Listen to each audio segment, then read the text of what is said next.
Hello.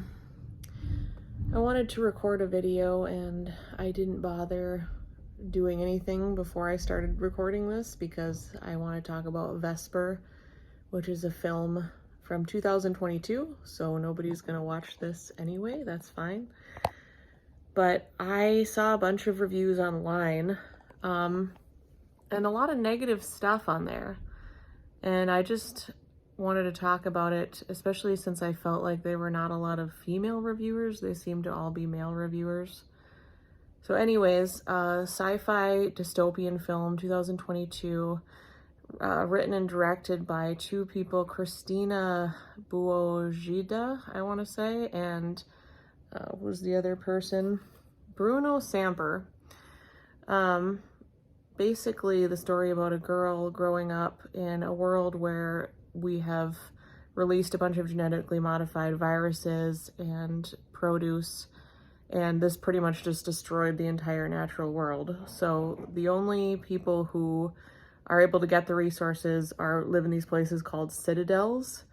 So basically the haves and the have-nots. So what I liked about the movie are the same things that a lot of other reviewers are mentioning. It's really beautiful. Apparently they had a really small budget of $5 million. I don't know, it seems a lot to me, but I don't make movies, so it's probably a small budget. And they made these really stunning, this visual environment, which did a really good job of just kind of showing what was going on now in the world without a lot of exposition. And that was one of the really good things about it, is they use these visual cues. They use the dialogue, they use the characters to explain what was going on. There wasn't a ton of exposition, so that was really fantastic.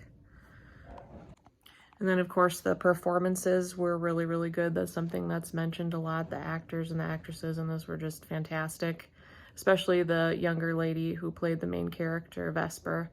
I don't remember the actress's name right now. Sorry about that.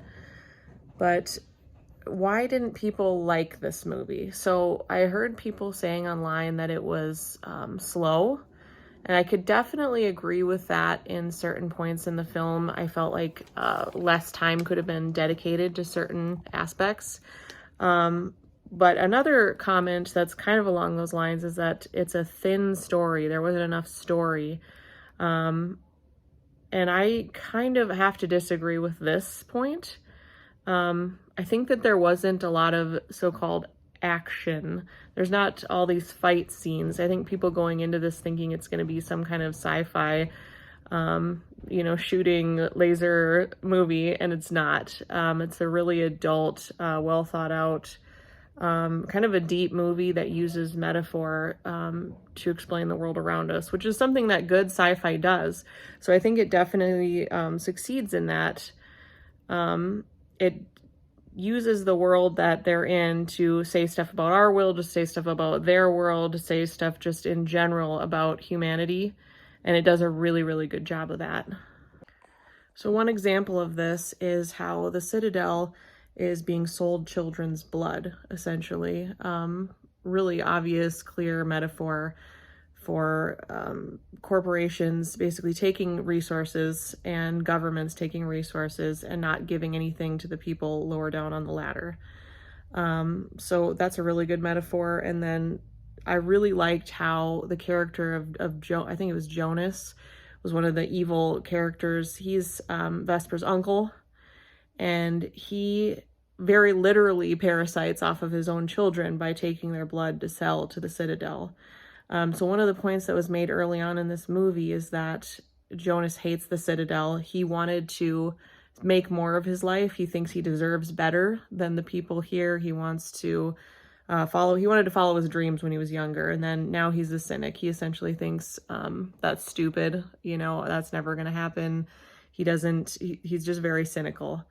And the way that he has become just like the Citadel, the thing that he supposedly hates, by parasiting off his own children and making his own life better, he's become essentially the Citadel. So I thought that was a really cool thing that they did with that. And just to go more on that, the main character, Vesper, is shown as a complete opposite of Jonas. They're contrasting the two characters. So she's young, she's full of hope. She takes care of herself and others. She doesn't exploit people. She may steal when she needs to from Jonas, but, you know, it's nothing where she's harming anyone, essentially. So that was a really cool thing that I thought they did, was contrasting the two characters. So another thing that I wanted to talk about right at the end here is that I don't know how to say it where, like, I don't want to come off wrong, but it's a very female story. And I don't mean that in the sense of men are versus women, or, you know, women will never even understand men, or even that. What I mean is, when people are using a masculine or a feminine framework, the movie's going to look very, very different. And so that's one of the things, you know, you can look at the lush environment. A lot of sci-fi movies are just so cold and dead. It's either machinery, or they're on an ice planet, or I don't know what the obsession is with ice planets and desert planets. But this is a really, even though it's horrifying and it's dreary and it's kind of ruined, it is still Earth. It's still the natural environment of Earth. So I don't see that in a ton of sci-fi movies. And I don't know if this is partially because this was written and directed by a woman as one half, but the story is going to be different. So the characters are going to be different. The main character and the person who helps her, who turns out to be a genetically modified human, are both female, and it gives their perspective. And there's a really scary part in the middle where Vesper is attacked by this group of boys that are Jonas's sons. And it's a very, it seems like there's going to be an assault happening, like an essay happening. And so I think that's particularly scary for female viewers. But it doesn't end up happening if anybody's curious and you haven't seen the movie yet. But if you know, basically that does happen. And the feminine aspect is also going to show in the end of the movie specifically, but the entire plot. So people kind of thought this movie was maybe a little bit boring sometimes. There's less action in certain parts. And I mean, it's violent. It's a very violent movie, and there definitely is some action portions. But it's a movie that's trying to say something more than explain. So I feel like if this was a more masculine-centered movie, this would have ended two ways. Either everybody dies, very sad ending, but there's kind of a big gunfight at the end maybe, or something like that. Or she makes it to the Citadel. She kind of, you know, does something to take over the Citadel that involves a lot of action. The ending of the movie is just her releasing some seeds and planting some seeds into the earth. And I think this frustrates people who kind of are coming from that masculine viewpoint, because it doesn't have a very specific end. It doesn't have necessarily a satisfying end, some people would say. So that's part of it.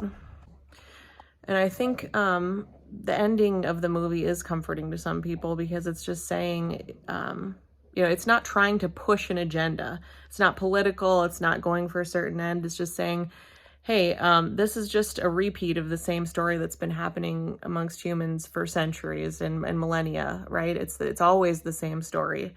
But the earth is always going to be here. Some people suck, and they're just always going to suck, right? And you can only do your best and be brave and basically keep going. So I think that's a really interesting point of view at the end there too. I think I could compare this to my favorite movie, The Green Knight. People, specifically a lot of men, were really disappointed when they went to the theater, because it was kind of advertised as this action movie where he's going to be using his sword and chopping people. And then it just turns out that Dev Patel is just the worst knight of all time. And the ending, you are left wondering whether he actually dies. Does he get his head chopped off? And at the end of the movie, it's just kind of like, maybe he did, maybe he didn't. Nothing really matters.